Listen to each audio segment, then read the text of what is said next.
It is the start of April, which means one thing for us all, and for those of you maybe new, it is talking about great design references and resources for us all to learn about. So without further ado, let's go into it.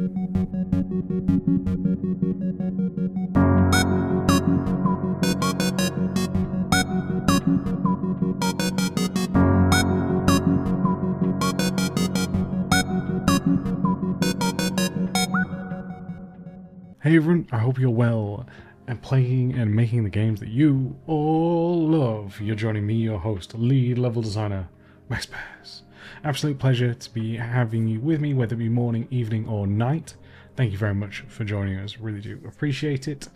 And yeah, welcome. This is the segment of the month where we go through great resources out there for development. We can all learn from everyone. After all, I do not know everything, and I'm constantly trying to learn more myself. So the more that we have, the better.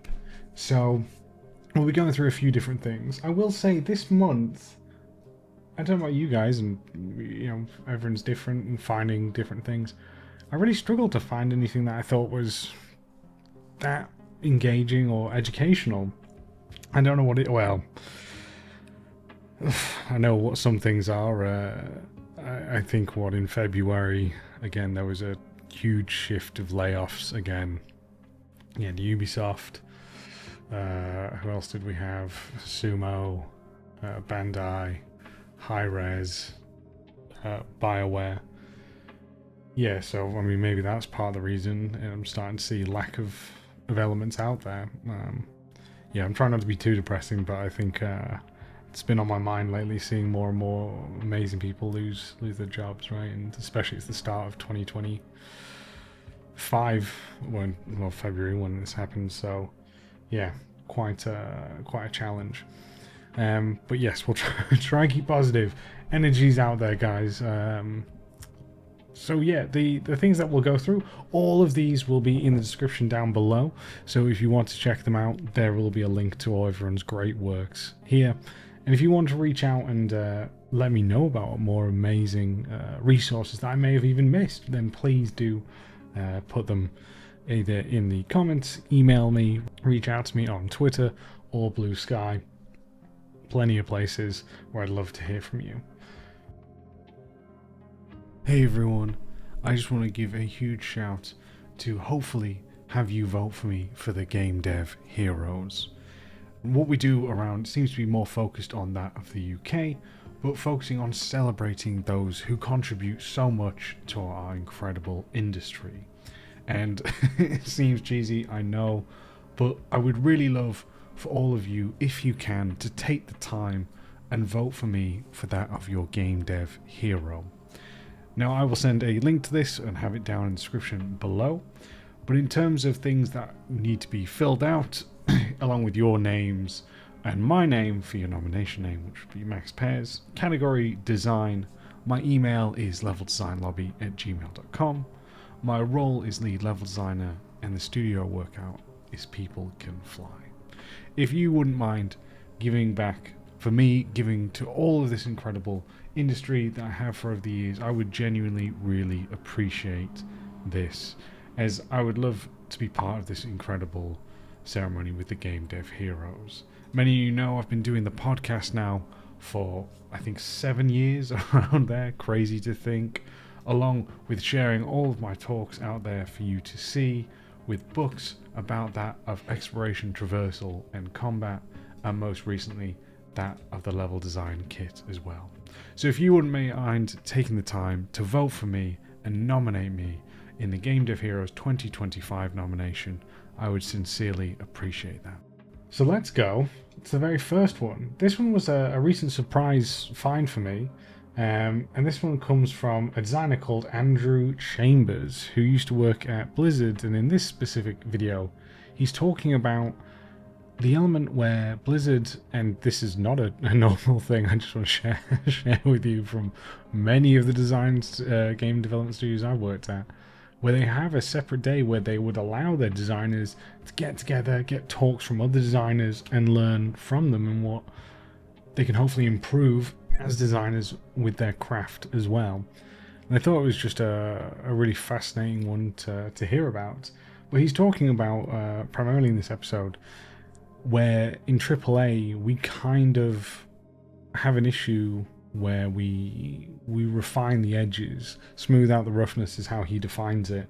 But the element of where we focus so much on playability, obviously people spend a lot of money on these games, and people need to be able to go through and progress. You know, another discussion with the similar value is the whole edges being yellow, right? And people getting fed up of that.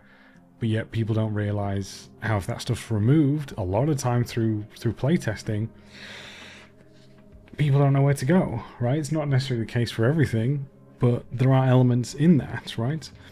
But he talks about this kind of aspect and how World of Warcraft has changed through the years. I was a big WoW player back in my teenage years. It's crazy to think how that's still going. I mean, congrats to all of the amazing team that work on it. But it was a really fascinating talk on that, right? Like how maybe sometimes being too perfect or too accessible. Accessibility, I'm not referring to that to anyone with any disabilities, more in the sense of guidance, is how I'm referring to accessibility here, can be kind of a sad loss for that of memorable gameplay moments. You know, we hear all about that of the Souls-like games, right, that aren't for everyone but have such a devoted fan base that really love them. I mean, even you could argue the world design of the most recent two Zelda games is much more on a less handholdy guidance way than any other open world games, right? And because of that, they were both commercially and critically acclaimed for this, right? So yeah, fascinating one. Andrew Chambers, go check him out. Really good channel. So seemed like a fascinating designer. And again, someone who's worked at some of the best places as well. So incredible resources for us there. Now we're going to go on to a bit more of the indie side, which is quite cool to again see just how different sides of the industry kind of go through, develop and change, right? And that one is 7 months of game development progress, and this is by Chalacade. I believe I'm pronouncing that correctly. Him talking about kind of an update that he's working on his own game. Now I will say he references the 80-20 rule, and I don't agree with how he is saying it, and maybe I've read it in a different way and he's read a different article, elements like that. But he talks about like 80-20 as in like, oh yeah, you can get 80% of your game done within the 20% of the time, but the last 20% takes 80% of your time. And I'm going to be blunt, bullshit. You cannot get 80% of your game done in 20% of the time. Yes, details go to refining, bug fixing, iteration, but bullshit. The way that I know the 80-20 rule is the element where you more think about it of tools, right? Where you can get 80% of the work done by giving the user only 20% of like tweakability, right? Especially when we talk about that element. Recently I've been working on a spawn system, right? And it was me and some other great designers and programmers. That's all I'll leave it as there. But how much do we need to give to that of the other designers who use it? Right, and that was one where we've made sure the designers don't have access to everything, not because they're not capable of using it, but because the fact that doesn't really speed up their job. We're really holding back on some of the tools to allow you to speed up, so you can focus just on the elements you need to make it as quick and as effective as possible. Right, so that's how I know the 80-20 rule. So yeah, but nonetheless. that definition aside, it's a really fascinating one to watch him develop his game, talk about what he's developing, these kind of aspects, and kind of the choices that he's making and how he's finding developing that. As I said, solo devs are always amazing to me to see. And I really appreciate everyone's hard work on any game, right? So yeah, I really liked what he's going on about, and some really cool ones.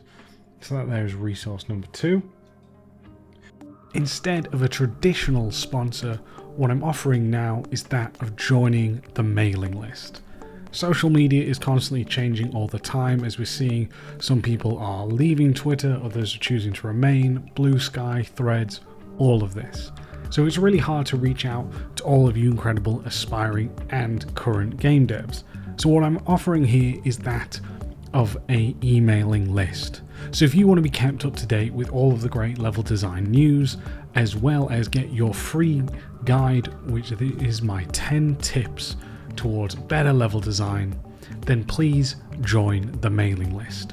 You'll be making sure to get 3 emails a week with me sharing that of different resources, ideas, as well as what I've learned through my career and some Q&As. So if you're constantly looking to improve level design and instead trying to figure out where all this information may be, then look no further than the mailing list. Check down in the description below to join now and get that of your 10 tips to improve your level design. We're going to head off to resource number 3. Now this one was one that I didn't necessarily... I haven't played the game because it's definitely not in my genre or wheelhouse. I believe it's an idle game, but it's called Greenheart Necromancer, and it's really talking about that of basically how to... The title is Greenheart Necromancer reinvents the idle game, shows how to rethink predatory mechanics. Right, it's not exactly the nicest things to say, but it's talking about how this plant is on your windowsill, and basically you can, while doing all your work on the other things, can lose track of it, and it can sadly pass throughout the game. Now obviously there are other aspects that mean keeping the plant alive, but the one that I was really interested in was more on how the fact that it relates to, they were sharing their story with COVID, and how because of COVID, a lot of us got plants, but sadly a lot of plants probably have died from us neglecting them. There is one plant that I have in this room that is more on death's door than the others. The rest are very healthy, but there's definitely one closer to the end. And just sharing how they kind of took that inspiration from COVID and brought it into their own system. So I think that's really interesting. So I don't play any idle games. I don't even think I fully understand really what an idle game is, to be honest. But it's still fascinating to see and hear what inspired people, right? Like, you never know where you're going to get inspiration from. So to hear that from more developers, I think is, it's great. It's great to see.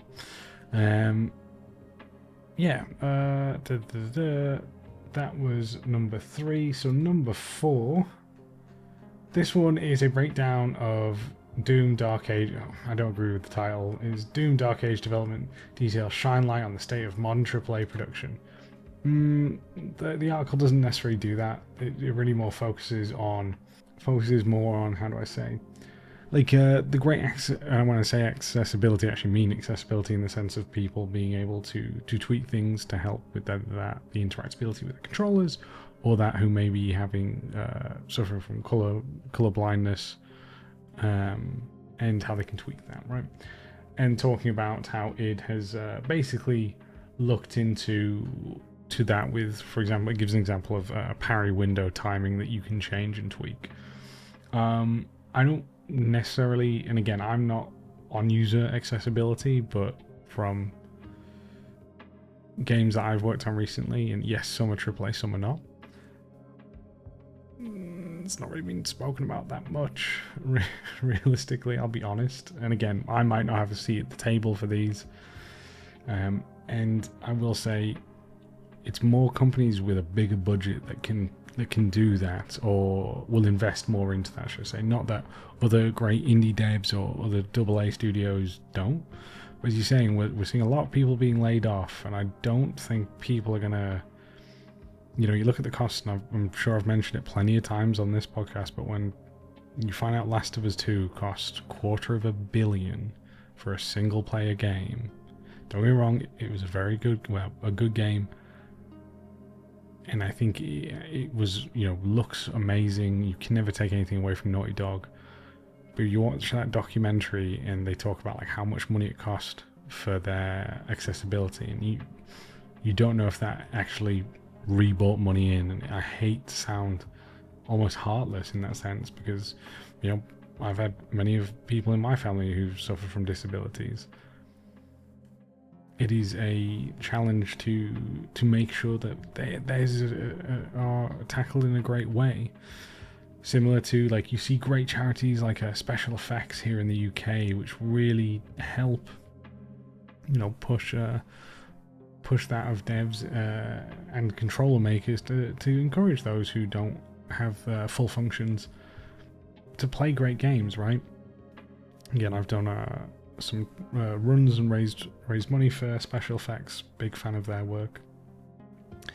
It's that element where I don't necessarily agree with the title. I think it's fascinating to see. I'm just saying, sadly, I don't like having to put my business hat on. But I think it's something to just be aware of. I don't see that as a standard AAA thing. AAA is costing a shit ton of money, and we're seeing how, like I mentioned at the beginning of the show, right? BioWare, they laid off 100 people, right? And that's because Dragon Age didn't do well, right? And that was probably not a cheap game either to make. And it has, incredibly amazing aspects to that game that I think are really good. I think the world, the environments are really amazing. Some of the mechanics are super cool. But you're seeing companies really going to pay more into that when there's no sign of that being profitable. Still cool to see. I'm just sharing. I don't think that's where modern AAA development really is spending their time, from what I see. But again, it's not my section or my wheelhouse. But yeah, those are the 4. I know we normally have more, but I said I've not necessarily found as much out there, and yeah, it's a shame. And my heart still goes out for all those who are losing their jobs. I said I lost mine in 2023, and yeah, I wish everyone nothing but the best. I know people are aspiring to come into this industry, and again, it's really different from when I joined. So yeah, try again to keep positive. But I do want to send out that notion, though, that I still, wishing everyone the best regardless. So we'll go through what we listed off. So the first one which was a video by Andrew Chambers talking about 3 indie RPGs with quote-unquote bad game design that is better than AAA. Then we had 7 months of game development progress. The third is that of the Greenheart Necromancer working on idle games. And the fourth being on Doom and how development is changing in AAA. So I hope that you do enjoy these, always fun. If you want to know more about level design, please do subscribe to the newsletter. You get 3 emails a week talking about level design. One of those is answering any questions you have. So you can email me. We answer the questions regularly every Friday, which I think is a great way to end the week. Check me out on social medias. You can see me more, again, quite active on there at this moment in time. We'll see how we feel as the year goes on. And make sure to subscribe, like, all of that for the podcast. I really appreciate it. So thank you all so much. I really, really do appreciate everyone. Take care. I'll catch you all next time. Bye-bye, guys.